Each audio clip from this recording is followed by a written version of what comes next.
Hi everyone, this is Vidisha and welcome back to my channel. So in this video we are going to start with chapter number 7 or theme 7 of class 12th history, that is an imperial capital Vijayanagar. Alright, so ये जो chapter है it is going to be about the empire called Vijayanagar. ठीक है, ये एक city का भी नाम था उस एम्पायर में और पूरे एम्पायर को भी विजयनगर के नाम से बुलाया जाता था. ठीक है, अब ये देखो हम कौन सी टाइम पीरियड की बात करेंगे. So will talk about 14th to 16th century. Alright, so ये टाइम पीरियड हम इस पूरे चैप्टर में डिस्कस करने वाले हैं. एंड ये जो चैप्टर है it's not very hard and अगर हम बोर्ड्स के पॉइंट ऑफ व्यू से बात करें देन काफ़ी डायरेक्ट क्वेश्चन यहाँ से बनते हैं. ठीक है, एंड बहुत इंटरेस्टिंग चैप्टर है. Alright, now so let's start with the chapter. Now सबसे पहले इंट्रोडक्शन पढ़ते हैं. विजयनगर और द सिटी ऑफ विक्ट्री. ठीक है, सो विजय मतलब क्या होता है? विजय मतलब होता है विक्ट्री, विन, राइट. सो इसे बोला जाता था city of victory. It was the name of both city and empire. जैसा मैंने आपको बताया ये जो एम्पायर है इसको 14th सेंचुरी में ये एम्पायर ढूंढा गया. ठीक है, इसके बारे में ये बेसिकली 14th सेंचुरी में इस्टेब्लिश हुआ था ये एम्पायर, राइट. सो इसीलिए टाइम पीरियड है हमारा 14th to 16th century. Now जब ये इसकी जो हम बोल सकते हैं इसका जो डेवलपमेंट था, जब ये पीक पे था ना, तो उस टाइम पे इसका एक्सटेंट, यहाँ पे हम बात करेंगे इस एम्पायर का एक्सटेंट क्या था. तो it basically stretched from river Krishna in the north to the extreme south of the peninsula. तो आपका जो डेक्कन वाला पार्ट होता है इंडिया का, ठीक है, उसमें रिवर कृष्णा जो नॉर्थ में और to the extreme south of the peninsula, ये पूरा एरिया आपका विजयनगर कवर करता था. ठीक है, हाउएवर 1565 में जो हमारी 16th सेंचुरी हो जाती है, यहाँ पे इस सिटी का फिर डिक्लाइन हो जाता है. अब होता क्या है कि इस सिटी का डिक्लाइन हो चुका है. ठीक है, बट जो लोग कृष्ण तुंगाभद्रा डोआब में जो रह रहे थे, ठीक है, Tungabhadra is also a river, Krishna is also a river, तो जो उस एरिया में जो लोग रहते थे उनको ये सिटी जो थी ये सिटी उनको याद थी हम्पी के नाम से. ठीक है, not as Vijayanagar but Hampi के नाम से ये सिटी उनकी मेमोरीज में स्टोर्ड थी. एंड ये जो हम्पी नाम है it was basically derived from the name of a local mother goddess Pampa Devi. तो इनके नाम से ये हम्पी नाम डिराइव किया गया था. एंड अगर हम कुछ सोर्सेज के बारे में बात करें कि स्कॉलर्स को किन सोर्सेज से पता लगता है विजयनगर के बारे में, then there are some oral traditions. ठीक है, archaeological finds, we have monuments, we have inscriptions and other records. तो ये कुछ सोर्सेज हैं जिनसे स्कॉलर्स पता लगा पाए विजयनगर के बारे में, राइट. अब the discovery of Hampi. Hampi is nothing but Vijayanagar, है ना. तो ये जो विजयनगर सिटी है, ये जो हम्पी एरिया है, ये सबसे पहले कब ढूंढा गया? ठीक है, so the ruins at Hampi मतलब जो रिमेन्स होते हैं, ठीक है, जो एक सेटलमेंट ख़त्म हो जाने के बाद जो रिमेन्स बचते हैं, these remains were brought into light in 1800 by colonel Colin Mackenzie. बहुत इम्पॉर्टेंट नाम है ये हिस्ट्री में. ठीक है, काफ़ी इम्पॉर्टेंट कॉन्ट्रीब्यूशन रहा है मैकेंजी का. तो 1800 में हमें हम्पी के बारे में पता लगता है. एंड ये ईस्ट इंडिया कंपनी में काम करते थे. ठीक है, he also prepare the first survey map of the site that is of Hampi, right. अब जो इनिशियल इन्फॉर्मेशन मतलब जब इसके बारे में हम्पी के बारे में ढूंढना स्टार्ट करा, तो जो इनिशियल इन्फॉर्मेशन थी वो हमें मिलती थी from the memories of the priests. ठीक है, तो जो प्रीस्ट रहते थे टेम्पल्स में, जो प्रीस्ट जिन्हें हम पंडित बोलते हैं, पुजारी बोलते हैं, तो जो विरूपाक्षा टेम्पल और पाम्पा देवी की जो श्राइन है, इन दो टेम्पल्स में जो प्रीस्ट रहते थे उनकी मेमोरीज, उन्हें जो कुछ भी याद था वहाँ से हमें ये पता लगा जो इनिशियल फाइंडिंग्स हैं हम्पी के बारे में. ठीक है, और ये जो 2 टेम्पल्स हैं ये बहुत इंपॉर्टेंट है for MCQ purpose as well as अगर हम होलिस्टिकली इस चैप्टर के बारे में बात करें तो विरूपाक्षा पांपदेवी इन दोनों का बाद में भी जिक्र आएगा, so just keep a note of this thing. Then 1856 में फोटोग्राफर्स आए, उन्होंने मॉन्यूमेंट्स को रिकॉर्ड करना स्टार्ट करा। 1836 में एपिग्राफिस्ट आते हैं, उन्होंने काफ़ी सारे इंस्क्रिप्शंस को पढ़ा, इंस्क्रिप्शंस कलेक्ट करे, उनसे फिर काफ़ी इन्फॉर्मेशन वहाँ पे डिराइव हुई, राइट। अपार्ट फ्रॉम दिस कुछ रिटर्न लिटरेचर भी कुछ रिटर्न लिटरेचर भी यहाँ पे यूज़ करी गई, ठीक है। जो फॉरेन ट्रैवलर्स थे, जो बाहर से ट्रैवलर्स आए थे इंडिया में, उन्होंने जो लिटरेचर लिखी, उनके जो अकाउंट्स थे, और जो दूसरी लिटरेचर है, दूसरी राइटिंग्स हैं, जैसे तेलुगु लैंग्वेज में, कन्नड़ में, तमिल में, संस्कृत में, ठीक है। सो ये हमारे इनिशियल सोर्सेज थे हम्पी के बारे में, राइट। ना यहाँ पे मैकेंजी के बारे में दे रखा है, you can read it, not much important for both's purpose but yes CUET में ये आपसे पूछा जा सकता है। अब यहाँ से हमारा मेन जो विजयनगर के बारे में है वो स्टार्ट होता है। सो ये जो एम्पायर है, ठीक है, ये 2 ब्रदर्स ने, ठीक है, 2 ब्रदर्स ने ढूंढा था। क्या नाम था उनका? हरिहरा एंड बुक्का, ठीक है। 1336 में ये एम्पायर हरिहरा एंड बुक्का, जो कि 2 भाई हैं, उन्होंने ये एम्पायर ढूंढा, राइट। इसमें काफ़ी सारे अलग अलग तरह के हम बोल सकते हैं डाइवर्स लैंग्वेज बोलते थे लोग, डिफरेंट रिलीजन्स को फॉलो करते थे। अगर हम थोड़ा सा ज्योग्राफी की बात करें, ठीक है, थोड़ा एक्सटेंट की बात करें, तो जो इसका नॉर्थर्न फ्रंटियर था, ठीक है, जो नॉर्दर्न साइड थी विजयनगर एम्पायर की, the Vijayanagar kings competed with the contemporary rulers, because हमने देखा कि जो डेक्कन है कृष्ण रिवर से नीचे नीचे, ठीक है, कृष्णा रिवर से नीचे नीचे पूरा विजयनगर एम्पायर का है, बट ये इसका नॉर्दर्न साइड हो गई ना, ठीक है, ये नॉर्थ हो गया ना विजयनगर एम्पायर का। यहाँ तो अलग अलग किंगडम्स थे, राइट। सो यहाँ पे कुछ इनके जो कंटेम्प्रेरी रूलर्स थे उनके साथ compete करते थे Vijayanagar kings. For example sultans थे जो डेक्कन में रूल करते थे, उड़ीसा के गजापति रूलर्स थे, है ना। अब ये जो लड़ाई हो रही है ये क्यों है, व्हाट इज़ द रीज़न? होता क्या था, यहाँ पे जो रिवर वैलीज थी ये काफ़ी फर्टाइल थी, ठीक है, और यहाँ से जो रिसोर्सेज आते थे वो बहुत ज़्यादा प्रॉफिटेबल होते थे, है ना। और इसी वजह से रिवर का यहाँ पे बहुत ज़्यादा यूज़ होता था, ठीक है। और फिर यही रिवर्स की वजह से काफ़ी एक प्रॉफिटेबल, ल्यूक्रेटिव मतलब प्रॉफिटेबल होता है, एक काफ़ी प्रॉफिटेबल ओवरसीज़ ट्रेड से जो रेवेन्यू ड्राइव होता है, वहाँ से जो प्रॉफिट होता है, उसके लिए ये लड़ाई बेसिकली होती थी। इसके अलावा इंटरैक्शन भी थी डेफिनेटली डिफरेंट स्टेट्स के बीच में, एम्पायर्स के बीच में, और वहाँ की जो टेक्नोलॉजी है, जो आर्किटेक्चर है, वो भी काफ़ी एक्सचेंज होता था, आइडियाज़ एक्सचेंज होते थे। फॉर एग्ज़ाम्पल जो विजयनगर किंग्स थे उन्होंने ना बिल्डिंग टेक्निक्स बोरो करी, ठीक है, जो उन्होंने आगे जाके काफ़ी ज़्यादा डेवलप भी करी हैं, ठीक है। सो ये थोड़ा सा इंट्रोडक्शन है विजयनगर एम्पायर का, समझ में आया यहाँ तक? Now, some of the areas that were incorporated within the empire has witnessed the development of powerful states like Cholas and Hoysalas.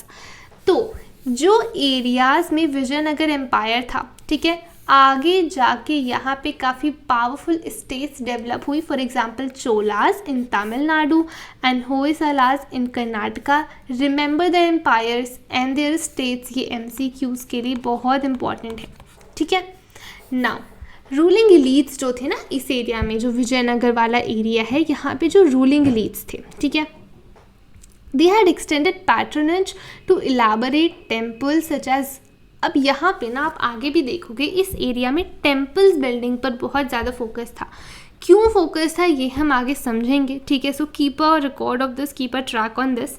तो यहाँ पे आपको 2 बहुत इंपॉर्टेंट टेम्पल्स दे रखे हैं, एक है आपका बृहदीश्वरा टेम्पल एट थांजावुर और एक है चेन्नकेशवर टेम्पल एट बेलूर, ठीक है। सो टेम्पल्स में काफ़ी ज़्यादा इन्वेस्टमेंट यहाँ पे होती थी, और जो विजयनगर के रूलर्स होते थे वो अपने आप को क्या बुलाते थे, रायाज बुलाते थे। दैट्स वाई हम बोलेंगे कृष्णदेव राया, ऑलराइट।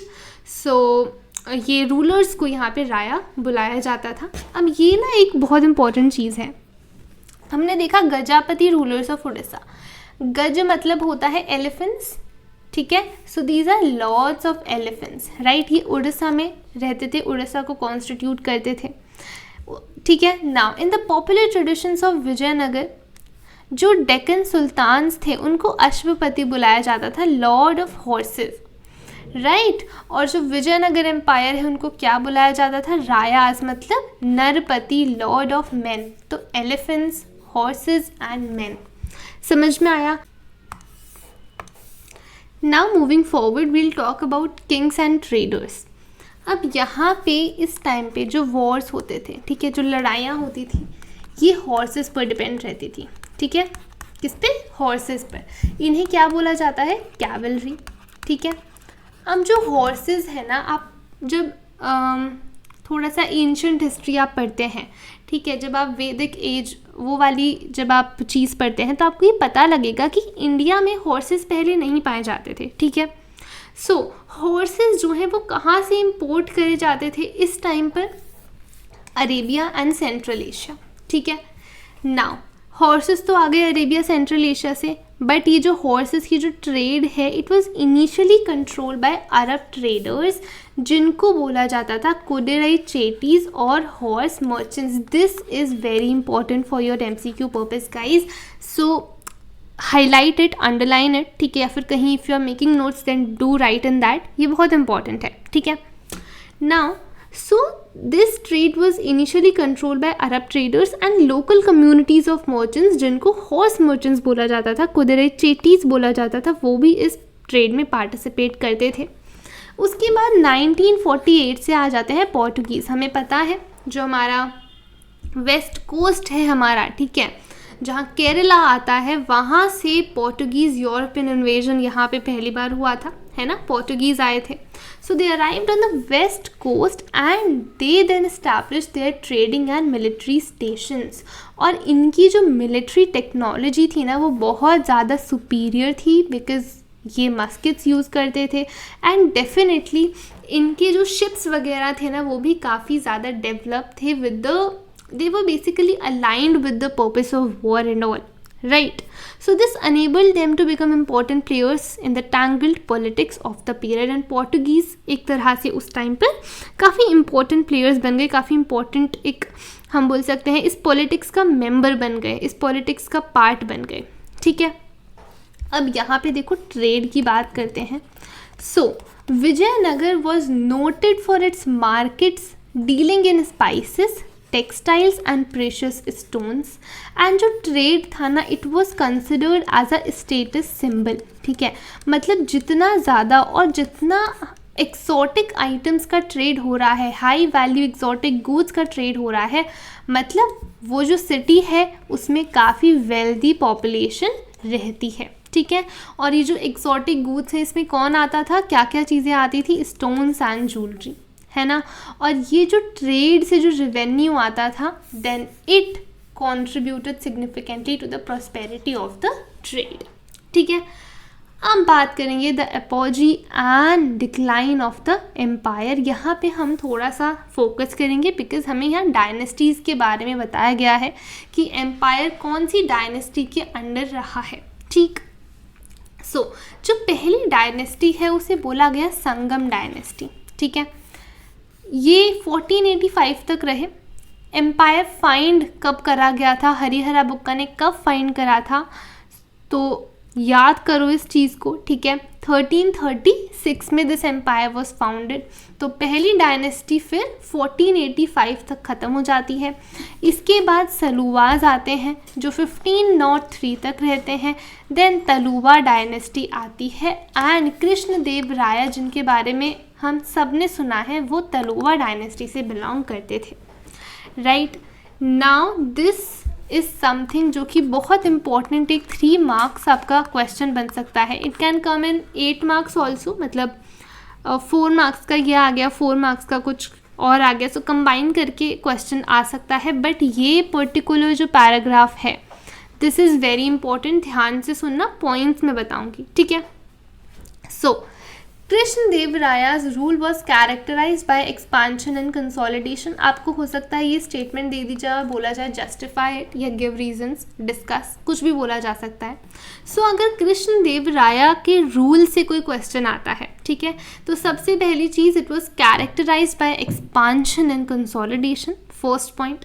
सेकेंड हमारा पॉइंट हो जाएगा दैट ये जो टाइम है, ठीक है, इस टाइम में जो तुंगभद्रा और कृष्णा रिवर के बीच में जो गैप है, जो लैंड है, it was acquired, second point हो गया, ठीक है, ये फर्स्ट हो गया। After that the rulers of Orissa were subdued, तो 1514 में क्या होता है, जो उड़ीसा के रूलर्स हैं उनको हराया गया, ठीक है। सुल्तान ऑफ बीजापुर को भी यहाँ पे डिफीट करा गया। अब आगे देखो यहाँ पे ये जो स्टेट है, ठीक है, जो विजयनगर एम्पायर है, कृष्णदेवराया के under it prospered a lot, ठीक है। हम मानते हैं कि यहाँ पे कांस्टेंट मिलिट्री एक्शन रहा है, but still it flourished under conditions of unparalleled peace and prosperity. तो ये फिफ्थ पॉइंट हो जाएगा कि वॉयलेंस के बावजूद भी प्रोस्पेरिटी हो रही थी। Now Krishnadevaraya is credited with building some impressive gopurams and fine temples. तो ये सिक्स पॉइंट हो गया, टेम्पल्स और गोपुरम्स यहाँ पे इन्होंने बिल्ड कराए थे, राइट। एंड उन्होंने ना विजयनगर के पास ही, ठीक है, एक सब अर्बन टाउनशिप फाइंड करी, सब अर्बन टाउनशिप इस्टेब्लिश करी और उसका नाम रखा आफ्टर हिज मदर्स नेम। क्या नाम रखा उसका? नागलापुरम, ठीक है। वेरी इंपॉर्टेंट, क्या आपका हो जाएगा seventh point. And eighth point में हम लिख सकते हैं कि भाई जो मोस्ट डिटेल्ड डिस्क्रिप्शन मिलते हैं हमें विजयनगर के बारे में, वो एक्चुअली कृष्णदेवराया के टाइम से ही आते हैं, ठीक है। So these are some characteristics of Krishnadevaraya's rule. अब देखो, जब कृष्णदेवराया की डेथ हो जाती है 1529 में, तो उसके बाद अब इस एम्पायर का हो जाता है डिक्लाइन शुरू, राइट। अब इनके जो सक्सेसर थे कृष्णदेवराया, दे वर ट्रबल्ड बाय द रिबेलियस नायकाज और मिलिट्री चीफ। तो जो मिलिट्री चीफ होते थे ना एम्पायर के, उन्हें नायकाज बोला जाता था, नायक बोला जाता था, ठीक है। सो ये जो नायक थे ये बड़ा परेशान करते थे कृष्णदेवराया के सक्सेसर्स को, तो यहाँ पे प्रॉब्लम क्रिएट हो रही है। उसके बाद 1542 में एक दूसरी डायनेस्टी के हाथ में यहाँ पावर चली जाती है, जिसका नाम है Aravidu dynasty. I hope it is clear, ठीक है। अब होता क्या है, ये जो टाइम पीरियड है ना, जो विजयनगर के रूलर्स हैं, जो डेक्कन के सुल्तान्स हैं, ठीक है, इनके बीच में अब टेंशन यहाँ पे शुरू हो जाती है। देयर वर मिलिट्री एम्बिशंस, ठीक है, क्योंकि हमें पता है इस टाइम पीरियड में एक्सपांशन का बहुत क्रेज था, ठीक है। अपनी टेरिटरी को एक्सपांड करना होता था for bringing more resources under their control, right. So वही चीज़ें यहाँ पे काफ़ी मिलिट्री एम्बिशंस थे। और यहाँ पे ना 1565 में रामा राया, ये बड़ा इंपॉर्टेंट कैरेक्टर आता है। सो इन्होंने क्या करा, ये हम नेक्स्ट पेज पे पढ़ेंगे। सबसे पहले मैं आपको वही समझाती हूँ। इन्होंने, रामा राया ने क्या करा, ये चीफ थे, ठीक है। ये जो रामा राया है, he was basically chief minister of Vijayanagar, right. इन्होंने क्या करा, he played a adventurous policy, ठीक है, and basically tried to play off one sultan against another that led the sultans to combine together and decisively defeat him। तो हुआ क्या, इन्हें लगा कि थोड़ा डिवाइड एंड रूल कर सकते हैं, कि एक सुल्तान को दूसरे सुल्तान के अगेंस्ट करना चाहते थे ये। बट फाइनली क्या हुआ, जो सुल्तान्स थे वो कंबाइन हो गए, वो एक साथ आ गए और फिर इन्होंने रामा राया पे अटैक करा और विजयनगर का बिल्कुल यहाँ पे डिसइंटीग्रेशन हो गया। तो ये जो वॉर हुआ था, ये जो बैटल हुई थी, ये हुई थी तालीकोटा में, मतलब राक्षसी तांगड़ी में, ठीक है। ऑल्सो उन्होंने तालीकोटा, यहाँ पे जो रामा राया की जो आर्मी है उसको हरा दिया गया था by the combined armies of sultanates. कौन सी आर्मीज हैं ये? बीजापुर का सुल्तान, अहमदनगर एंड गोलकोंडा। क्लियर है, ये तीन जो टेरिटरीज़ हैं, तीन जो जगह हैं, ये बहुत इंपॉर्टेंट है। जहाँ पे बैटल हुई आपका राक्षसी तांगड़ी, ये बहुत इंपॉर्टेंट है, ठीक है।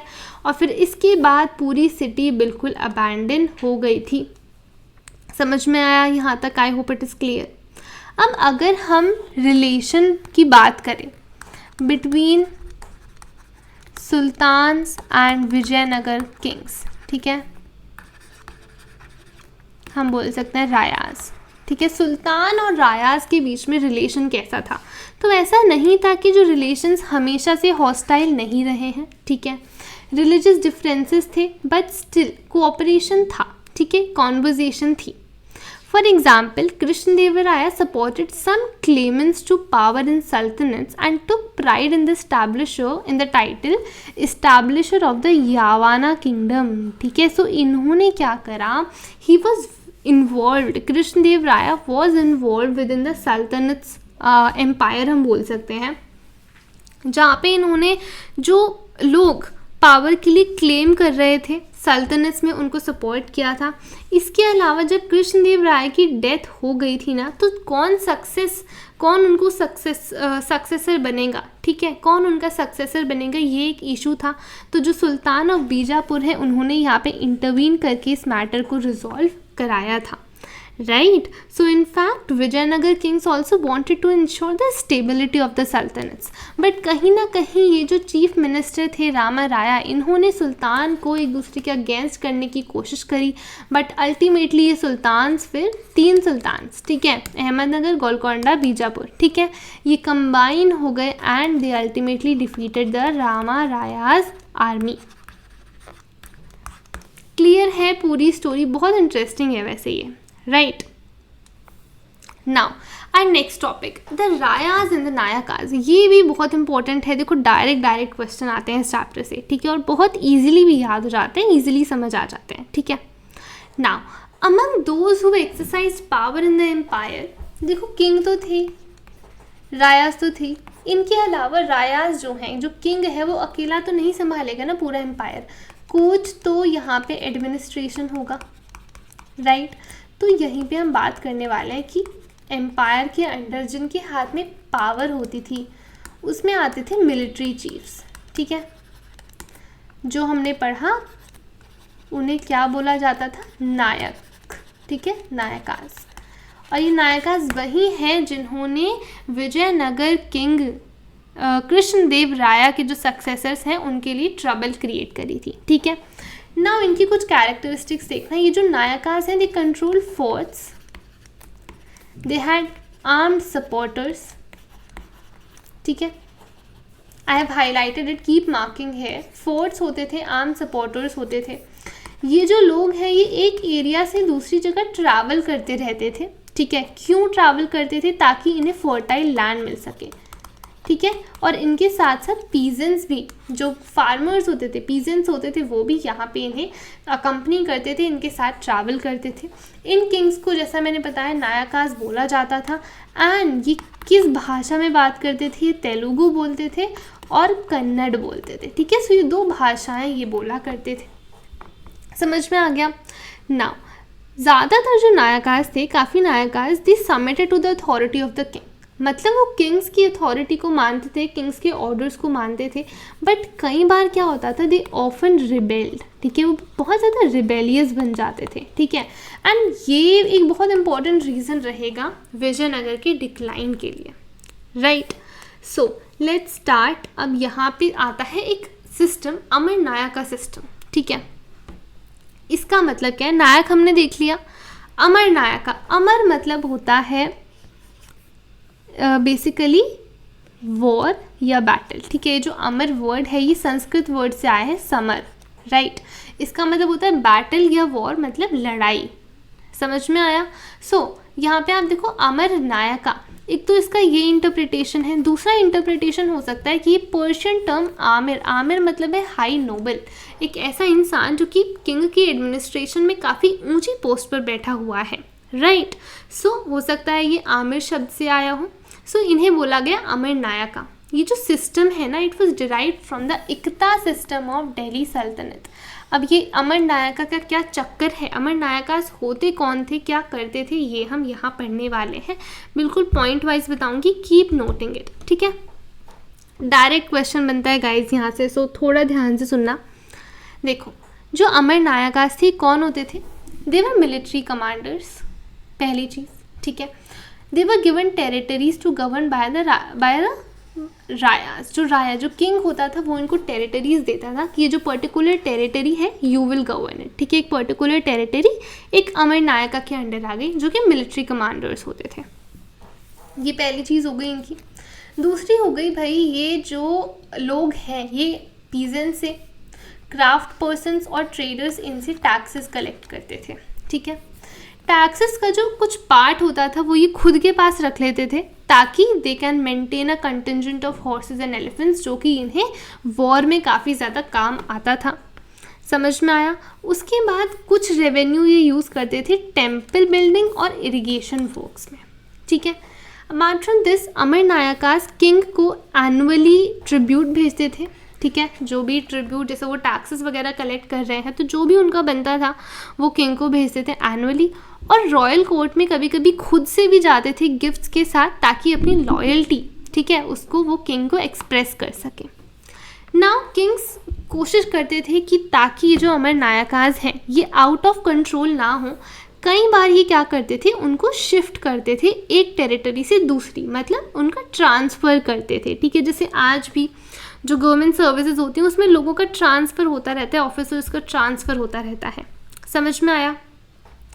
अब during the course of time कई बार क्या होता था, जो ये नायकास हैं ये अपने ये इतना ज़्यादा ये पावरफुल हो जाते थे कि ये अपने इंडिपेंडेंट किंगडम्स इस्टेब्लिश कर लेते थे और विद इन विजयनगर ऐसा होने लगा था। And this was basically one of the reason जिसकी वजह से विजयनगर का डिक्लाइन एकदम से बूस्ट हो गया, ठीक है। विजयनगर का डिक्लाइन और जल्दी होने लगा। So this hastened the collapse of the central imperial structure. और जब सेंट्रल इंपीरियल स्ट्रक्चर कोलैप्स होगा तो डेफिनेटली पूरा एम्पायर कोलैप्स होगा, राइट।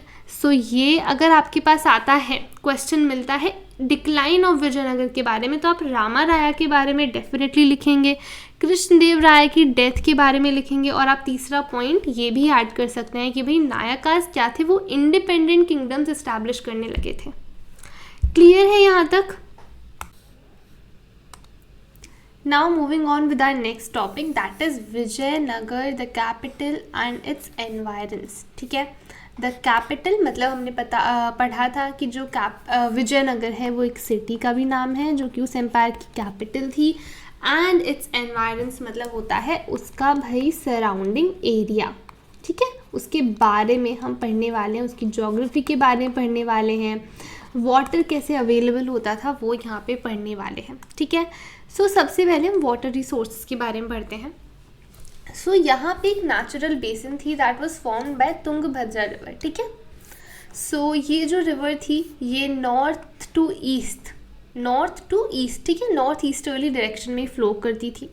और इसके आसपास का जो लैंडस्केप था वहाँ पे ग्रेनाइट हिल्स थे and it actually formed a ग्रिडल around the city. और यहाँ से काफ़ी सारी स्ट्रीम्स फ्लो करती थी इन हिल्स में से। तो जो सिटी है ना उसके हम देखते हैं उसके आसपास देयर वर हिल्स, ठीक है। तो वहाँ से काफ़ी स्ट्रीम्स फ्लो करती थी and there was a natural basin formed by river Tungabhadra, ठीक है।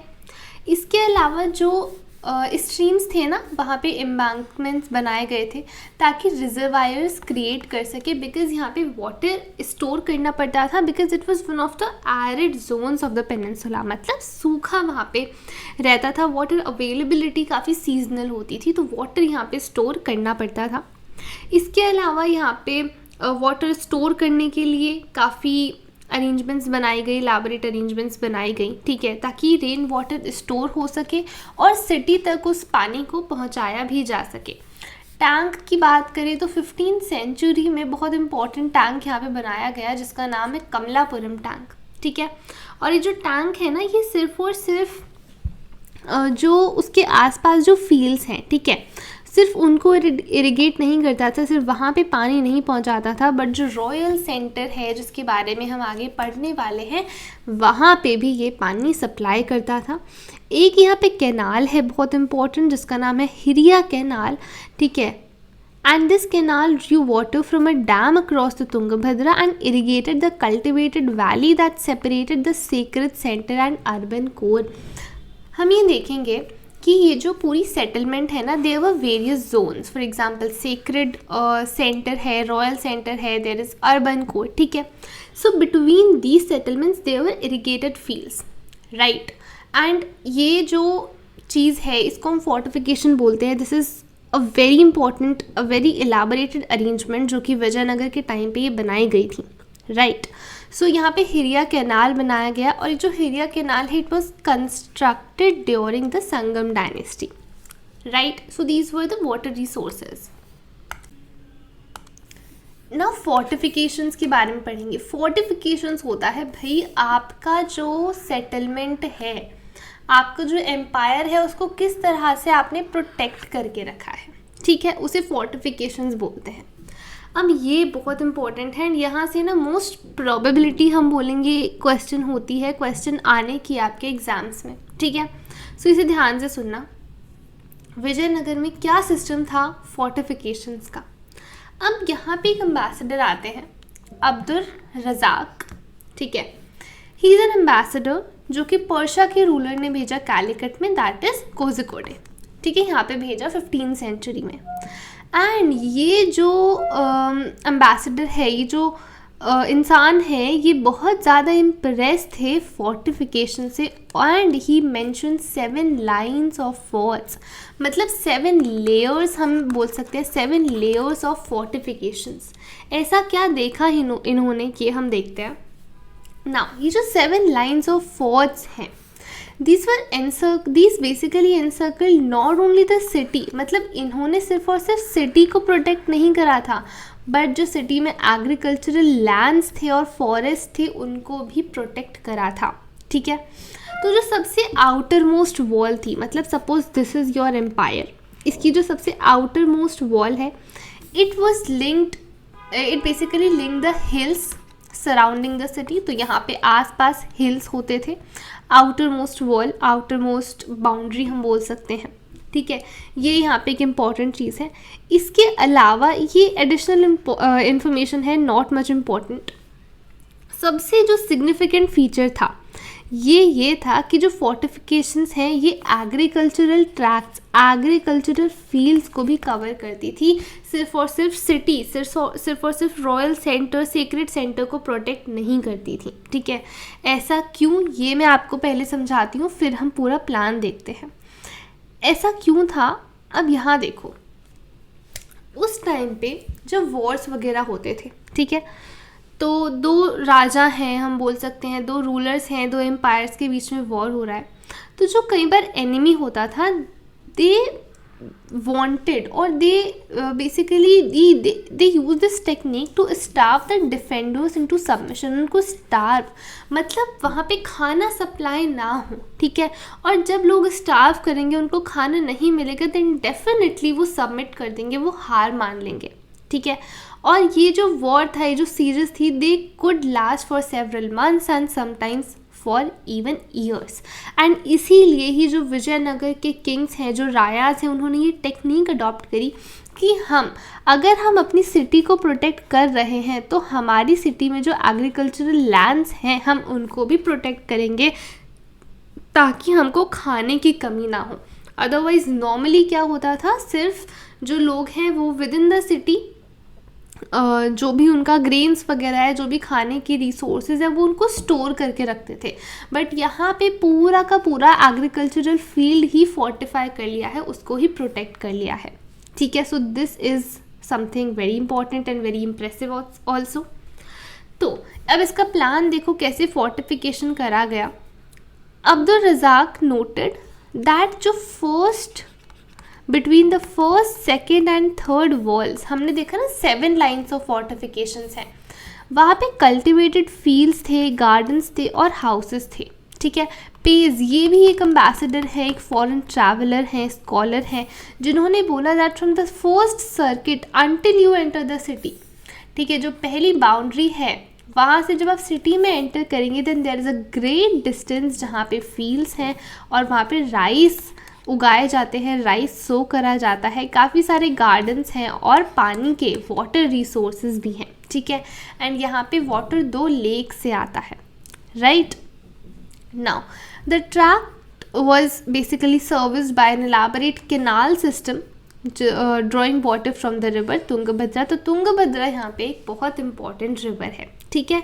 तो आप देखो फर्स्ट सेकंड थर्ड लाइंस के बीच में भी हमें गार्डन्स मिल रहे हैं। फर्स्ट फोर्टिफिकेशन से दूसरे फोर्टिफिकेशन में जा रहे हैं तो हमें राइस कल्टिवेशन और गार्डन्स देखने को मिलते हैं। और जो सेकंड लाइन ऑफ फोर्टिफिकेशन है वो अर्बन कॉम्प्लेक्स को सराउंड करती थी, और जो थर्ड लाइन ऑफ फोर्टिफिकेशन है वो रॉयल सेंटर को सराउंड करती थी, ठीक है। अर्बन कॉम्प्लेक्स क्या है, रॉयल सेंटर क्या है, ये हम आगे पढ़ने वाले हैं, ठीक है। And with in royal centre, ठीक है, एक line of fortification royal centre को तो कवर कर ही रही है, but with in royal centre जितनी भी बिल्डिंग्स हैं they were also surrounded by their own high walls. Clear है, समझ में आया। अब जो फोर्ट है, जो आपकी सिटी है, आप जब एंटर करेंगे तो वहाँ पे वेल गार्डेड गेटवेज होंगे, मतलब जो गेट्स हैं दे आर वेल गार्डेड, ठीक है। ऐसा नहीं है कोई भी अंदर आ जाए, ठीक है। काफ़ी बड़े बड़े गेट्स हैं यहाँ पे। And they were link to the city, they link the city to the major roads. तो सिटी को जो इम्पोर्टेंट रोड्स हैं ट्रैवलिंग के लिए कनेक्ट करते थे उन रोड से। जो गेटवेज है ना, ये बहुत इंपॉर्टेंट, एक हम बोल सकते हैं डिस्टिंक्टिव आर्किटेक्चरल फीचर्स हैं, बिकॉज ये जो गेटवेज अगर आप देखेंगे ना, इन पे जो आर्क होती थी, ठीक है, इसे देख के हमें पता लग जाता था basically these gateways they were leading into the fortified settlement as well as the dome over the gate, ठीक है। अगर हम इन गेटवेज को ध्यान से देखेंगे, ये आर्क को, ये जो इनके डोम्स हैं इनको, तो हमें पता लगेगा कि किस स्ट्रक्चर के अंदर हम एंटर कर रहे हैं, किस आर्किटेक्चरल स्ट्रक्चर के अंदर हम एंटर करने वाले हैं। They basically define the structures, ठीक है। तो ये जो गेटवेज हैं ये बहुत इम्पॉर्टेंट फीचर हैं इस टाइम का, और ये बोला जाता है कि ये जो आर्किटेक्चरल फीचर है हम जो गेटवेज में नोटिस करते हैं विजयनगर के, it was introduced by Turkish sultans, और जो आर्ट हिस्टोरियंस हैं वो इस स्टाइल को बोलते हैं इंडो इस्लामिक, ठीक है। बिकॉज हमने ये स्टाइल अडॉप्ट करा है बाहर के लोगों से, ठीक है, जो इंडिया में आए, ठीक है। They were not the inhabitants of India, right. So ये यहाँ पे हमें बताया गया है। I hope it is clear. ये जो फोर्टिफिकेशन और गेटवेज बहुत इंपॉर्टेंट है। गेटवेज डिफाइन करते थे, ठीक है, किस तरह की बिल्डिंग में, किस तरह के आर्किटेक्चर में हम जा रहे हैं, उसका एक डेफिनेशन हमको देते थे गेट्स। समझ में आया? आई होप इट इज़ क्लियर। अब हम जो अर्बन कोर की बात कर रहे हैं, अर्बन कॉम्प्लेक्स की बात कर रहे हैं, इसके बारे में हम पढ़ते हैं, ठीक है। अब अगर हम ये रोड्स देखते हैं, ठीक है, that are leading into the urban core, यहाँ पे हमें थोड़ा कम आर्कियोलॉजिकल एविडेंस मिलता है, relatively little archaeological evidence of the houses of ordinary people, ठीक है, ऐसे लोग जो कि रॉयल फैमिली से बिलोंग नहीं करते थे। बट इस एरिया में जो आर्कियोलॉजिस्ट हैं उनको चाइनी पोर्सिलेन मिला है, ठीक है। एंड ये बोलता है, ये जो फाइंडिंग है ये बताता है कि यहाँ पे रिच ट्रेडर्स रहा करते थे, ठीक है। इस एरिया में हमें ये भी मिलता है कि ये जो एरिया है यहाँ पे मुस्लिम रेजिडेंशियल हेडक्वार्टर्स होता था, ठीक है। यहाँ पे हमें टॉम्स मिलते हैं, कुछ मॉस्क्स मिलते हैं यहाँ पे, राइट। और इसके अलावा ये जो हमें यहाँ पे टॉम्स एंड मॉस्क मिलते हैं ना, they have a distinctive architecture जो कि रिजेंबल करता है, जो कि मंडप जैसा दिखता है, जो कि टेम्पल्स में मिलता था हम्पी के, ठीक है। सो टेम्पल्स का जो फीचर है, ठीक है, मंडप्स, कहाँ के टेम्पल्स? हम्पी के टेम्पल्स। हम्पी क्या है? विजयनगर है, ठीक है। तो ये जो मंडप्स है ना, इनके जैसे आर्किटेक्चरल फीचर्स हमें देखने को मिलते थे टॉम्स में एंड मॉस्क में, दैट्स मस्जिदों में इस टाइम पर, ठीक है। I hope it is clear. अब 16th सेंचुरी में एक पोर्टुगीज ट्रैवल आते हैं जिनका नाम था बरबोसा, ठीक है। इन्होंने हाउसेस जो थे ऑर्डिनरी पीपल के उनको डिस्क्राइब करा है, जो अभी अब सर्वाइव नहीं करते हैं, इसलिए हमने बोला है कि हमें ऑर्डिनरी लोगों के हाउस के काफ़ी कम आर्कियोलॉजिकल एविडेंसेस मिले हैं, ठीक है। सो ये जो हाउसेस थे they were thatched nonetheless well built and arranged according to occupations in long street with many open places. ठीक है, तो बहुत ज़्यादा एडवांस्ड हाउसेस नहीं होते थे, बट ऑक्यूपेशंस के अकॉर्डिंग दीज हाउसेस वो बुइल्ट. ठीक है, और हाउसेस के बीच बीच में काफ़ी ओपन स्पेसेस भी छोड़े जाते थे, ओपन प्लेस भी छोड़ी जाती थी. समझ में आया? नाउ अगर हम फील्ड सर्वेस की बात करें तो उनसे हमें पता लगता है कि यहाँ पे काफ़ी सारी श्राइन्स और छोटे छोटे टेम्पल्स भी होते थे, और इससे हमें पता लगता है कि डिफरेंसेस, डाइवर्सिटी यहाँ पे पता लगती है, मतलब variety of cults, because there are numerous shrines and various small temples. तो लोग एक ही फेथ को फॉलो नहीं कर रहे हैं, अलग अलग कल्ट्स होते थे जो अलग अलग चीज़ों को, अलग अलग फेथ को मानते थे. समझ में आया? The surveys also indicate that जो वेल्स हैं, rain water tanks as well as temple tanks, ये तीन जो सोर्सेज हैं, these were the main sources for water to ordinary town dwellers. ठीक है, मेन सोर्सेज ऑफ वाटर उनके लिए ये तीन होते थे. I hope it is clear now. Now starting with our next topic that is the royal centre. ठीक है, अब विजयनगर में हमने अभी तक तीन हम बोल सकते हैं सेंटर्स सुने, तीन सेटलमेंट्स हम बोल सकते हैं हमने सुने. ठीक है, अभी हमने अर्बन कोर देखा. ठीक है, अब हम रॉयल सेंटर के बारे में देखने वाले हैं कि यहाँ पे क्या क्या होता था, एंड देन हम सेक्रेड सेंटर को समझेंगे. ठीक है, सो ये मेजर तीन सेटलमेंट्स हमें देखने को मिलती हैं विजयनगर एम्पायर में. ये समझ में आई यहाँ तक बात? आई होप यहाँ तक पूरा आपका क्लियर है. जो हमने वाटर रिसोर्सेज पढ़े हैं, फोर्टिफिकेशंस पढ़े हैं, एंड यहाँ से हमने फिर अर्बन कोर कवर करा था. Right, so now let's start with the royal centre. अब ये जो रॉयल सेंटर है, ये जो सेटलमेंट है आपकी, उसकी साउथ वेस्टर्न पार्ट में लोकेटेड था. ठीक है, नॉर्थ, साउथ, ईस्ट, वेस्ट. सो जो आपकी साउथ वेस्ट वाला, ये वाला जो साइड होता है, यहाँ पे रॉयल सेंटर लोकेटेड था of with in the empire. ठीक है, अब हमने नाम देखा कि नाम तो भाई है इसका रॉयल सेंटर. ठीक है, नाम क्या है? Royal centre. मतलब हम समझ सकते हैं कि भाई जो रॉयल बिल्डिंग्स होंगी, किंग्स से रिलेटेड बिल्डिंग्स होंगी, एडमिनिस्ट्रेशन से रिलेटेड जो कंस्ट्रक्शंस होंगे वो यहाँ पे होते होंगे.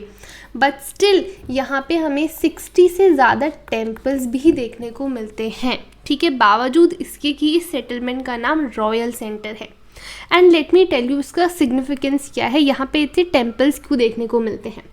बिकॉज होता क्या था, जो रूलर्स होते थे ना, वो ये समझते थे कि अगर हम ज़्यादा टेम्पल्स बनवाएंगे, हम ज़्यादा रिलीजन को प्रमोट करेंगे, रिलीजन को इम्पोर्टेंस देंगे, तो वो अपनी अथॉरिटी को बढ़ा सकते हैं, अपनी अथॉरिटी को अच्छे से इस्टेब्लिश कर सकते हैं, फर्मली इस्टेब्लिश कर सकते हैं, और उसको लेजिटिमाइज कर सकते हैं. ठीक है, so rulers who were trying to establish and legitimise their authority through association with the divinities housed in the shrines. ठीक है, तो वो अपने आप को रिलीजन से एसोसिएट करते थे, अपने आप को भगवान से एसोसिएट करते थे, और ये समझते थे कि इससे हमारी अथॉरिटी लेजिटिमाइज होगी, इससे हमारी अथॉरिटी और ज़्यादा फर्म उसकी इस्टेब्लिशमेंट हो जाएगी among the citizens, among the subjects. ठीक है, सब्जेक्ट्स मतलब जो सिटीजन्स हैं, जो आपके नॉर्मल जनता है आपकी एम्पायर की. समझे यहाँ तक? Now about 30 building complexes have been identified as palaces. तो हमें ऐसे 30 ऐसी बिल्डिंग्स मिलते हैं जिन्हें हम बोलते हैं कि ये पैलेसेस होते होंगे, महल होते होंगे. These are relatively large structures but they do not seem to have been associated with ritual functions. बड़े बड़े पैलेसेस थे, बड़ी बड़ी बिल्डिंग्स हैं, बट यहाँ पे हम ये देखते हैं कि कोई रिचुअल सिग्निफिकेंस, कोई रिचुअल फंक्शन यहाँ पे कंडक्ट नहीं किया जाता था. एंड अगर हम एक डिफरेंस देखना चाहते हैं कि भाई जो रॉयल स्ट्रक्चर्स हैं और जो टेम्पल्स हैं, इनके कंस्ट्रक्शन के बीच में क्या एक इम्पॉर्टेंट डिफरेंस है कि जो लैटर है, मतलब जो टेम्पल्स हैं, they were constructed entirely of masonry, while these structures, these royal structures, these palaces these secular buildings they were made of perishable materials। तो कहीं ना कहीं टेम्पल्स पर यहाँ पे हमने स्टार्टिंग में भी देखा था बृहदीश्वरा टेम्पल, राइट। सो यहाँ पे हम देखते हैं विजयनगर एम्पायर में आप आगे पढ़ेंगे गोपुरम्स के बारे में, ठीक है, जो टेम्पल के दरवाजे होते थे, ठीक है, बड़े बड़े लार्ज ग्रांड दरवाजे होते थे। तो यहाँ पे टेम्पल्स में काफ़ी इन्वेस्टमेंट होती थी। यहाँ तक समझ में आया। अब ये जो रॉयल सेंटर है इसमें भी हमें दो मेन इम्पॉर्टेंट स्ट्रक्चर्स देखने को मिलते हैं। एक का नाम है ऑडियंस हॉल, एक का नाम है महानवमी दिब्बा, ठीक है। नाउ लेट्स स्टडी ये है क्या, राइट। अब यहाँ पे एक इम्पॉर्टेंट चीज़ है that the Kings palace is the largest of the enclosures but has not yielded definitive evidence of being a royal residence. जो हमने पैलेसेस देखे थे ना राजा के, वो बड़े तो हैं, ठीक है, बट एज सच कोई फर्म एविडेंस नहीं मिलता है हमें जो ये बता सके कि ये भी रॉयल रेजिडेंस होते होंगे, यहाँ पे रॉयल फैमिलीज रिसाइड करती होंगी, ठीक है। और हमारे दो impressive platforms audience hall and Mahanavami Dibba, right. अब होता क्या था यहाँ पे देखो, महानवमी दिब्बा क्या होता है, ऑडियंस हॉल क्या होता है। सबसे पहले हम ऑडियंस हॉल के बारे में समझेंगे, ठीक है। जो ऑडियंस हॉल है, highlight this part, it is a high platform, एक एलिवेटेड प्लेटफॉर्म होता था। और इस प्लेटफॉर्म पे हम देखते हैं कि there were slots for wooden pillars, लकड़ी के पिलर्स, लकड़ी के खंभों के लिए वहाँ पे स्लॉट्स होते थे, जगह होती थी। और ये जो जगह थी ना, ये जो पिलर्स के स्लॉट्स थे, they were located at very close and regular intervals, काफ़ी पास लोकेटेड थे, ठीक है। मतलब ये इतनी पास थे कि भाई इतनी क्लोजली लोकेटेड थे, इतनी क्लोजली बिल्ड थे कि फ्री स्पेस जो होता होगा, कहीं खड़े रहने की भी जगह बहुत ही कम होती होगी, there was little free space. तो इसीलिए हमें इस पर्टिकुलर स्ट्रक्चर का अभी तक फंक्शन क्या था, ये किस लिए यूज़ होता था, इसका पर्पस क्या था, हमें क्लियर नहीं है। इसके अलावा यहाँ पे एक स्टेयरकेस भी थी जो कि सेकंड फ्लोर तक जाती थी, ठीक है, and this staircase rested on these pillars. समझ में आया। So audience hall was basically a high platform जहाँ पे हम देखते हैं बहुत ही पास वुडन पिलर्स के स्लॉट्स होते थे, ठीक है। सो ये इतने पास हैं कि बहुत ही कम फ्री स्पेस हमें देखने को मिलता है। एंड इसी वजह से इसका पर्पस क्या था, why was this structure used, it is not clear to us. समझ में आया यहाँ तक। महानवमी दिब्बा क्या है, ये भी एक मैसिव प्लेटफॉर्म है, ठीक है। इसकी हाइट देखें तो rising from a base of about 11,000 square feet to a height of 40 feet. तो ये इसके मेजरमेंट्स हैं, ठीक है। तो काफ़ी बड़ा, काफ़ी हम बोल सकते हैं एक मैसिव ये स्ट्रक्चर है। नाउ ये तो हो गया इसका बेस, ठीक है, कि हाइट 40 फीट है इसकी एंड उसका बेस है वो 11,000 स्क्वायर फीट का है, राइट। ये जो हम देख सकते हैं ये बेस जो है और ये हो गई इसकी हाइट, ठीक है। एंड ये एविडेंस हमें मिलते हैं कि ये जो है इसके ऊपर कुछ वुडन स्ट्रक्चर होता होगा, बट कहीं ना कहीं वो डैमेज हो चुका है। और जो हम इसका बेस देख सकते हैं, ये जो बेस है it is carved with relief carvings. तो हम यहाँ देख भी सकते हैं कि ये जो ब्रिक्स हैं इन पे कुछ कार्विंग्स करी गई हैं, ठीक है। नाउ जो महानवमी दिब्बा है उससे रिचुअल्स कुछ एसोसिएटेड है। So this coincide with Mahanavami Navratre हम सुनते हैं, है ना। So this is basically a 10-day Hindu festival during the autumn months of September and October, known variously as, कहीं पे हम महानवमी 9th डे जो हम सेलिब्रेट करते हैं, है ना। So that's Dussehra north India में, बंगाल में उसको दुर्गा पूजा बोला जाता है। देन नवरात्रि बोलते हैं, महानवमी बोलते हैं पेनिनसुलर इंडिया में, राइट। और ये जो फेस्टिवल होता था इस पे kings displayed their prestige, their power, their suzerainty on this occasion. तो ये बहुत इंपॉर्टेंट ओकेजन होता था और ये बहुत इम्पॉर्टेंट है, ठीक है। यहाँ से ना आपके लिए क्वेश्चंस बन सकते हैं महानवमी के बारे में, ठीक है।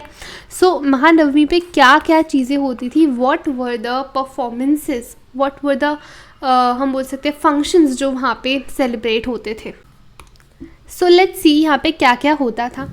तो इमेज की वर्शिप करी जाती थी, ठीक है, जो आपके डेटीज़ होते थे उनकी पूजा करी जाती थी, स्टेट हॉर्सेस की पूजा करी जाती थी, बिकॉज हमने देखा वॉर्स के लिए किंग्स किस पे डिपेंड रहते थे, हॉर्स पे, कैवलरी पे। ये कहाँ से आते थे आपको याद करना पड़ेगा, हमने पीछे डिस्कस करा है, ठीक है। सो थोड़ा सा याद करो, माइंड में रिवाइज करो, ये हॉर्स कहाँ से इंपोर्ट करे जाते थे, ठीक है, और उन मर्चेंट्स को क्या बोला जाता था। उसके बाद यहाँ पे सैक्रिफाइसेस, जो बलि होती है वो बफेलोज की सैक्रिफाइसेस होती थी और दूसरे एनिमल्स को भी सैक्रिफाइस किया जाता था। There were dances, wrestling matches and processions of caparison horses, elephants, chariots and soldiers. Caparison मतलब होता है भाई डेकोरेटेड, तो काफ़ी सजा धजा के यहाँ पे प्रोसेशंस निकाले जाते थे एनिमल्स के, चैरियट्स होते थे, वहाँ पे सोल्जर्स होते थे, ठीक है। और फिर ये सब किसके सामने होता था, किसको दिखाने के लिए होता था भाई, king was one of the audience, और उनके जो गेस्ट होते थे वो किंग अपने फेस्टिवल्स में जिन जिन को इनवाइट करते थे, ठीक है। तो ये सारे फंक्शंस यहाँ पे करे जाते थे। और ये जो परफॉर्मेंसेस हैं ये कौन करते थे भाई, जो चीफ नायकाज हमने देखे है ना, मिलिट्री चीफ्स जो होते थे, जो सबऑर्डिनेट किंग्स होते थे, वो ये फंक्शंस करते थे, ये परफॉर्मेंसेस करते थे, right.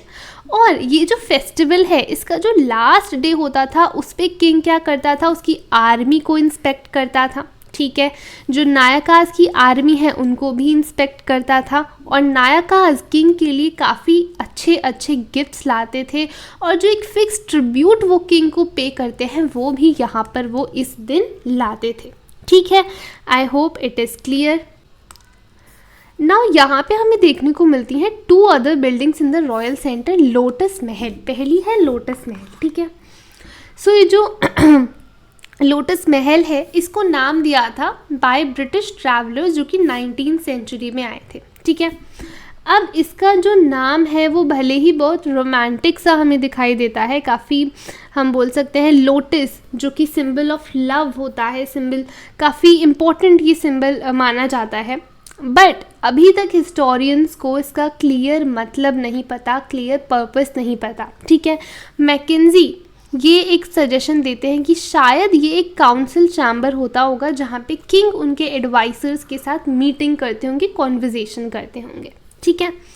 Now another structure is हजार राम टेम्पल। ये जो टेम्पल है ये पर्टिकुलरली स्पेशली किंग की और उनकी फैमिली के लिए होता था, ठीक है, मतलब रॉयल लोगों के लिए, रॉयल फैमिली के लिए ये होता था। यहाँ पे जो इमेजेस है ना, जो सेंट्रल श्राइन में इमेजेस लोकेटेड थी, दे आर मिसिंग। हाउएवर हम अगर वॉल्स पे देखें तो वहाँ पे हमें काफ़ी स्कल्पचर्स हमें देखने को मिलते हैं वॉल्स पे, ठीक है, तो स्कल्प्टेड वॉल्स हैं। और ये जो स्कल्पचर्स हैं यहाँ हमें देखने को मिलता है कि ये यहाँ पे जो रामायणा के जो सीन्स हैं, ठीक है, उनको कार्व करा गया है इन स्कल्पचर्स पर। समझ में आया? सो आई होप ये आपको पूरा रॉयल सेंटर क्लियर है। Now moving towards the sacred centre, very important. सबसे पहला हमारा टॉपिक है चूजिंग द कैपिटल। उसके बाद जैसा मैंने बताया हम गोपुरम्स के बारे में पढ़ेंगे और मंडप्स के बारे में पढ़ेंगे, ठीक है। So let's start with this topic now. अब देखो जो रॉयल सेंटर है वो कहाँ लोकेटेड था, साउथ वेस्ट में, ठीक है। अब अगर हम northern end of the city की तरफ बढ़ते हैं, on the banks of river Tungabhadra, north की तरफ अगर हम जाते हैं तो यहाँ पे हमें मिलता है सेक्रेड सेंटर, ठीक है। सेक्रेड के नाम से हमें पता लग रहा है बहुत ये टेम्पल से एसोसिएटेड है, डिवाइन एक हम बोल सकते हैं डिवाइन फीलिंग यहाँ पे आती है, डिवाइन इमोशंस यहाँ पर एसोसिएटेड है इस सेंटर से, ठीक है। अब सेक्रेड सेंटर तो काफ़ी यहाँ पे हम बोल सकते हैं माइथोलॉजिकल स्टोरीज भी हैं, तो let's see now. According to this tradition, according to Vijayanagar का जो ट्रेडिशन था उसके अकॉर्डिंग हम ये देखते हैं कि ये जो हम देखते हैं जो नॉर्थ में क्या थे, हिली एरियाज था, है ना।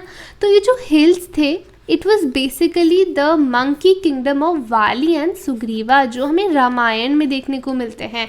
आपने नाम डेफिनेटली सुने होंगे, ठीक है।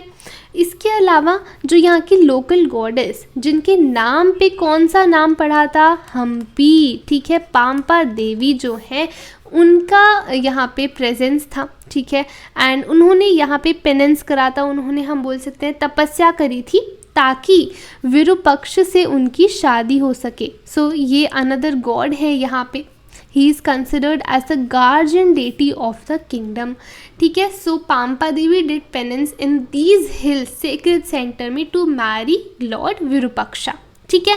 And Virupaksha is basically recognised as a form of Shiva, इन्हें शिवा का अवतार माना जाता है। समझ में आया? अभी तक जो पाम्पा देवी हैं और जो विरूपक्षा है, उनकी मैरिज, उनकी शादी विरूपक्षा टेम्पल में सेलिब्रेट करी जाती है, ठीक है। अब ये तो हो गई एक स्टोरी, एक aspect of this particular city. इसके अलावा इन हिल्स में हमें जैनिज़्म के टेम्पल्स, ठीक है, जैना टेम्पल्स भी देखते हैं, मिलते हैं of the pre Vijayanagar period, Vijayanagar period से पहले, ठीक है, not during the Vijayanagar period. समझ में आया? सो यहाँ से हमें पता लगता है कि कोई एक सिंगल ट्रेडिशन नहीं था, बल्कि यहाँ पे हमें मल्टीपल सेक्रेड ट्रेडिशंस देखने को मिलते हैं, ठीक है। I hope it is clear. अब जैसा हमने देखा कि भाई टेम्पल बिल्डिंग पे बहुत ज़्यादा एम्फेसाइज था, टेम्पल बिल्डिंग बहुत ज़्यादा इंपॉर्टेंट थी यहाँ पे। So temple building in the region had a long history going back to the dynasties of Pallavas, Chalukyas, Hoysalas and Cholas. तो टेम्पल बिल्डिंग बहुत इंपॉर्टेंट थी। जैसा हमने स्टार्टिंग में देखा कि रूलर्स क्यों टेम्पल बिल्ड करते थे, because rulers very often encourage temple building as a means of associating themselves with divine. वो अपने आप को भगवान के साथ एसोसिएट करते थे। वो ये बोलते थे कि हम भगवान की जगह पर रूल कर रहे हैं। हमें जैसा हम बोलते हैं ना कि समवन हैज़ अपॉइंटेड देम, सो उनका ये कहना था कि वो ये क्लेम करते थे कि God has appointed them to rule this particular area, right. So अपने आप को वो डेटी से एसोसिएट करते थे ताकि उनकी अथॉरिटी और ज़्यादा लेजिटिमाइज हो सके, लोग उनको बिल्कुल लेजिटिमेट तरीके से उनकी अथॉरिटी को माने, उनके सारे ऑर्डर्स को माने। समझ में आया ये यहाँ तक? Now temples also functioned as centers of learning. Besides, rulers and others often granted land and other resources for the maintenance of temple. So they were center of learning as well. ठीक है, काफ़ी सारी activities यहाँ पे carry out होती थी, अभी हम आगे देखेंगे नेक्स्ट स्टेटमेंट में। इसके अलावा टेम्पल को मेंटेन करने के लिए काफ़ी सारे लोग लैंड ग्रांट करते थे, ज़मीन दान करते थे और अलग अलग रिसोर्सेज दान करते थे ताकि टेम्पल डेवलप हो सके, टेम्पल को मेंटेन करा जा सके। इसके अलावा टेम्पल में वेरियस हम बोल सकते हैं they developed as significant religious, social, cultural and economic centres. तो काफ़ी सारी एक्टिविटीज़, काफ़ी सारे एस्पेक्ट्स टेम्पल में अब इंक्लूड होने लगे थे। सिर्फ और सिर्फ पूजा या फिर हम बोल सकते हैं डिवाइन जो डेटीज़ होते हैं उनसे एसोसिएटेड अब टेम्पल्स नहीं थे। यहाँ पे इकोनॉमिक, कल्चर, सोशल डायमेंशन भी आ रही है। समझ में आया? रूलर्स के लिए टेम्पल्स को कंस्ट्रक्ट करना, रिपेयर करना क्यों इम्पॉर्टेंट था? ताकि अपनी पावर को वो रिकग्निशन दे सकें, ठीक है, लोगों का सपोर्ट ले सकें। समझ में आया? Now it is likely that the very choice of the site of Vijayanagar, भाई विजयनगर को कैपिटल क्यों बनाया गया? ठीक है, स्टार्टिंग में बताया था ना कि विजयनगर एम्पायर का भी नाम है और विद इन विजयनगर जो सिटी है, जो उसकी कैपिटल है, उसका नाम भी विजयनगर है, ठीक है। सो विजयनगर को क्यों चूज़ करा गया as this important site? So it was inspired by the existence of the shrines of Virupaksha and पाम्पा देवी। यहाँ पे ये था कि भाई यहाँ पे विरूपक्षा जो लॉर्ड है, ठीक है, जो गॉड है, उनकी भी श्राइन है, उनका भी टेम्पल है और पाम्पा देवी का भी टेम्पल है, इसीलिए इसको बेसिकली एज कैपिटल चूज़ करा गया, ठीक है। In fact the Vijayanagar kings claim to rule on the behalf of the god Virupaksha. जैसा हमने बोला कि भाई गॉड के बिहाफ पे वो रूल करते थे, जो काफ़ी सारे ऑर्डर्स होते थे ना, they use to sign as Shri Virupaksha, अपने नाम से साइन ना करके भगवान के नाम से, गॉड के नाम से, डेटी के नाम से साइन करा करते थे, यूजुअली इन कन्नड़ा स्क्रिप्ट। ये जो माइनर डिटेल्स है ना, ये आपके MCQs के लिए बहुत इंपॉर्टेंट है, ठीक है। I hope it is clear. Now rulers अपना जो लिंक है वो गॉड के साथ कैसे दिखाते थे, कैसे इंडिकेट करते थे, वो एक टाइटल यूज़ करना शुरू कर दिया उन्होंने. वो अपने आप को बुलाते थे हिंदू सुरात्रना. ये आया कहाँ से? जो अरबिक टर्म है ना सुल्तान, उसका ये संस्कृत वर्जन बोल सकते हैं. हिंदू सुरात्रना मतलब हिंदू सुल्तान. ठीक है, समझ में आया यहाँ तक? Even as they drew on earlier traditions, the rulers of Vijayanagar innovated and developed these. तो ऑब्वियसली टेम्पल्स में डेवलपमेंट इनोवेशंस चलती रहीं. यहाँ पे हम बहुत इंपॉर्टेंट जो हमारे किंग है कृष्णदेव राया का, उनका एग्जाम्पल हम आगे यहाँ पे देखने वाले हैं. ठीक है, I hope this is clear. Now ये देखो गोपुरम्स एंड मंडपास. अब जैसे हमने देखा कि भाई टेम्पल्स में क्या होता था, इनोवेशन होती थी, डेवलपमेंट होती थी. तो धीरे धीरे जो टेम्पल के गेटवेज होते थे ना, उनको बहुत ज़्यादा ग्रैंड बनाना शुरू कर दिया. ठीक है, सो these included structures of immense scale that must have been the mark of imperial authority. और ये जो ग्रांड स्ट्रक्चर्स ये बनवा रहे हैं टेम्पल आर्किटेक्चर में, ये जो इनोवेशंस आ रही हैं, ये क्या दिखाते थे? इंपीरियल अथॉरिटी, किंग की अथॉरिटी, किंग की पावर दिखाते थे. ठीक है, बेस्ट एग्जाम्प्लीफाइड बाय राया गोपुरम्स और रॉयल गेटवेज. बड़े बड़े गोपुरम्स, बड़े बड़े टेम्पल गेटवेज बनाने इन्हें शुरू कर दिया. और इतने बड़े गेटवेज होते थे, इतने बड़े एंट्रेंसेस होते थे कि जो सेंट्रल श्राइन है, हम बोलते हैं ना नॉर्मल लैंग्वेज में, जो मेन मंदिर है वो उनके सामने छोटा होने लगा था. ठीक है, और हमें बहुत दूर से दिख जाता था कि यहाँ पे एक मंदिर है, वहाँ पे एक श्राइन है. ठीक है, वहाँ पे एक सीक्रेट सेंटर है, बिकॉज वो गेट्स इतने बड़े होते थे, काफ़ी ग्रांड ये गेटवेज बनाए जाते थे. सिर्फ साइज़ में ही नहीं, बट अगर हम इनके आर्किटेक्चर की, इनके डिज़ाइन की, इस पे जो कार्व करा जाता था उनकी भी बात करें तो बहुत ही प्रेसिजन के साथ ये गेटवेज को कंस्ट्रक्ट कराया गया. समझ में आया यहाँ तक? सो हमने देखा कि भाई क्यों कंस्ट्रक्ट करा रहे हैं किंग, बिकॉज उन्हें अपनी पावर दिखानी है. ठीक है, उन्हें अपनी अथॉरिटी दिखानी है, इसलिए तो कंस्ट्रक्ट करा रहे हैं. So these gateways indicated power of Kings. समझ में आया यहाँ तक? नाउ अदर डिस्टिंक्टिव फीचर्स हमें देखने को मिलते हैं मंडपास और pavilions. See this is an illustration of mandapa, a Kalyana mandapa. ठीक है, meant to celebrate divine weddings. So शादी पर्पस के लिए ये मंडपास कंस्ट्रक्ट कराए जाते थे. आप देखो पिलर्स पे कितनी प्रेसिशन के साथ कार्विंग यहाँ पे करी गई है. ठीक है, नाउ ओके, सो यहाँ पे अब दो मेन टेम्पल्स आते हैं, विरूपाक्षा एंड विट्ठला टेम्पल. ठीक है, विरूपाक्षा टेम्पल ये देखते हैं. सो while inscriptions suggest that the earliest shrine dated to the 9th to 10th century, it was substantially enlarged with the establishment of the Vijayanagar Empire. तो ये जो श्राइन है ना विरूपाक्षा टेम्पल, जो मेन श्राइन है इस टेम्पल की, ये विजयनगर किंगडम से पहले एग्जिस्ट करता था. ठीक है, क्योंकि इंस्क्रिप्शंस बताते हैं कि ये 9 to 10 सेंचुरी से एग्जिस्ट करता है. बट हम बोल सकते हैं इन फोकस ये कब आया. ठीक है, बहुत ही ग्रांड टेम्पल ही कब बना? With the establishment of the Vijayanagar empire. और जैसा मैंने बताया था, हम कृष्णदेव राया का यहाँ पे कंट्रीब्यूशन देखेंगे. तो जो मेन श्राइन है उसके आगे एक हॉल बनवाया कृष्णदेव राया ने. ठीक है, टू मार्क हिज एक्सेशन, कि भाई अब वो थ्रोन संभालेंगे. अब वो हम बोल सकते हैं ना एक जो पद है, अब वो पद संभालने वाले हैं राजा का. सो टू मार्क दैट एक्सेशन इन्होंने वो हॉल बनवाया.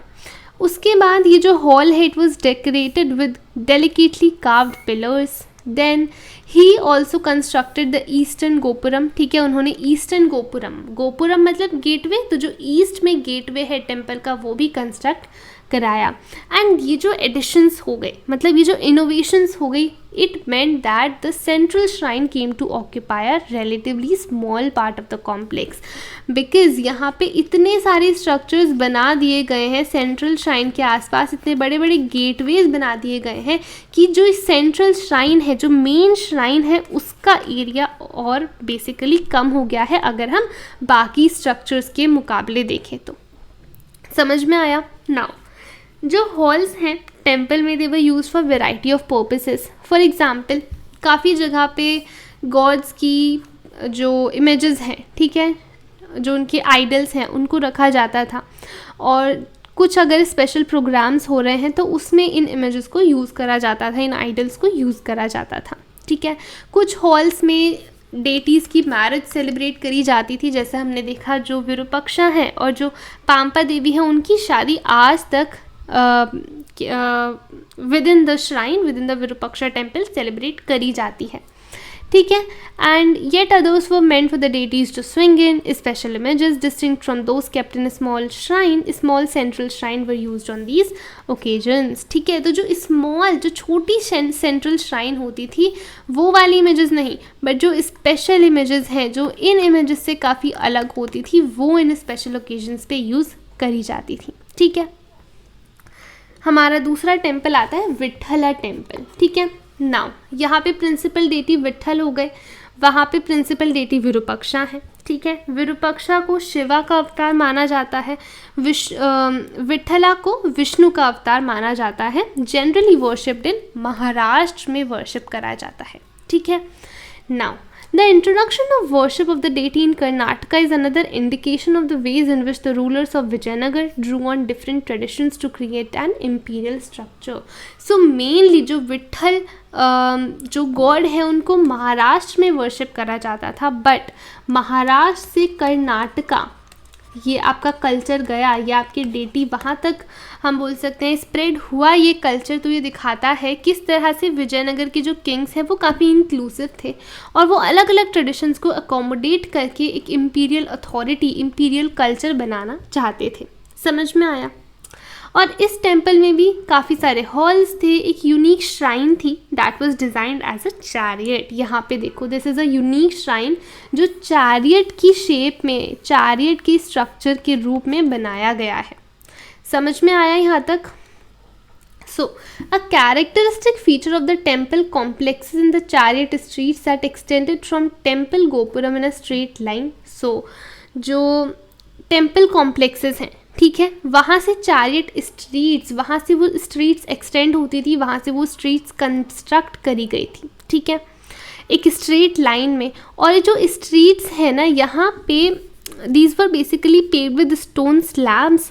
काफ़ी सारे पिलर्ड पवेलियंस होते थे, मतलब हम बोल सकते हैं स्लॉट्स होते थे मर्चेंट्स के लिए, ताकि वो अपनी शॉप्स इन स्ट्रीट्स पर सेटअप कर सके, ठीक है।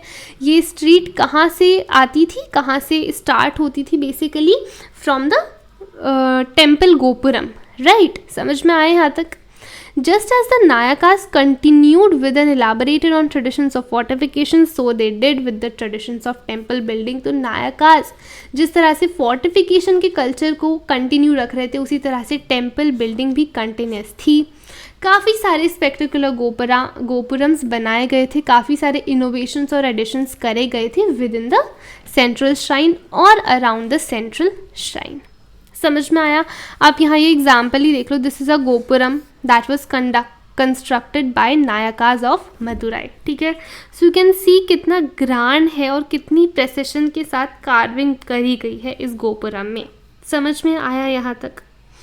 सो ये हमारा चैप्टर यहाँ पे ख़त्म होता है। This is not very important, यहाँ से क्वेश्चन नहीं आते, you can just read it, ठीक है।